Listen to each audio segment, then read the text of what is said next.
राजनीतिक नहीं, क्षेत्र का विकास चाहिए। कैसे विकास होई, केकरा प्रयास होई, सभे लोग इहे कहता। कैसे विकास होई, केकरा प्रयास होई, सभे लोग इहे कहता। टूटल बा नली हो, गौवा के गली हो, दिक्कत भइल रहता। के बाटे चाहे दानी मन नेता लावे के बाहो, विजयी के माला पही रावे के बाहो। रंजीता यादव जी के बीडीसी बनावे के बाहो। चाची गौवा में झंडा लहरावे के बाहो। प्रमोद भैया जी के बीडीसी बनावे के बाहो।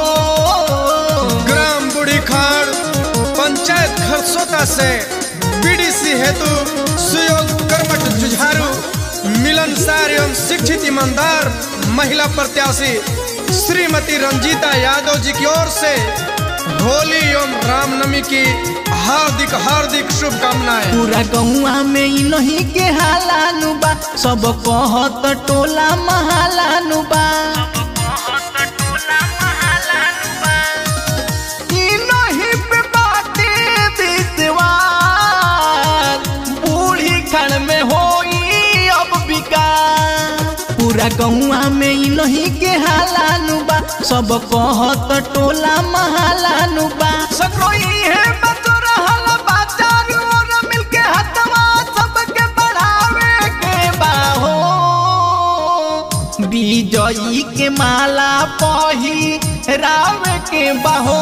रंजीता यादव जी के बीडीसी बनावे के बाहो। चाची गौवा में झंडा लहरावे के बाहो।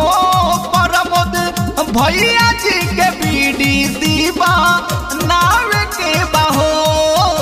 रंजीता यादव जिंदाबाद जिंदाबाद जिंदाबाद। रंजीता यादव जिंदाबाद जिंदाबाद जिंदाबाद। प्रमोद यादव जिंदाबाद जिंदाबाद जिंदाबाद। प्रमोद यादव जिंदाबाद जिंदाबाद जिंदाबाद। बूढ़ी खाड़ के जनता जिंदाबाद जिंदाबाद जिंदाबाद। बूढ़ी खाड़ के जनता जिंदाबाद जिंदाबाद जिंदाबाद। हरसोता पंचायत के जनता जिंदाबाद जिंदाबाद जिंदाबाद। हरसोता पंचायत के जनता जिंदाबाद जिंदाबाद जिंदाबाद। पूरा गौवा में सगरो विकास होई हो, गरीब जनता के सुन पूरा याद होई हो।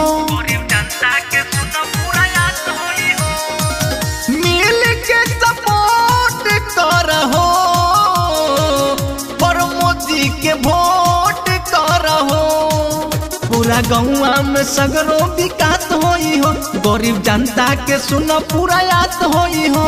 के बाटे चाहे दानी मन नेता लावे के बाहो, विजयी के माला पही रावे के बाहो। रंजीता यादव जी के बीडीसी बनावे के बाहो। चाची गौवा में झंडा लहरावे के बाहो। प्रमोद भैया जी के बीडीसी बनावे के बाहो। कैसे विकास होई, केकरा प्रयास होई, सभे लोग इहे कहता।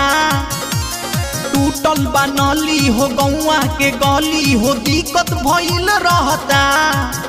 के बाटे चाहे दानी मन नेता लावे के बाहो। विजयी के माला पही रावे के बाहो।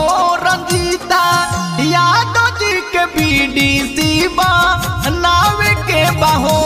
चाची गौवा में झंडा लहरावे के बाहो। प्रमोद भैया जी के बीडीसी बनावे के बाहो।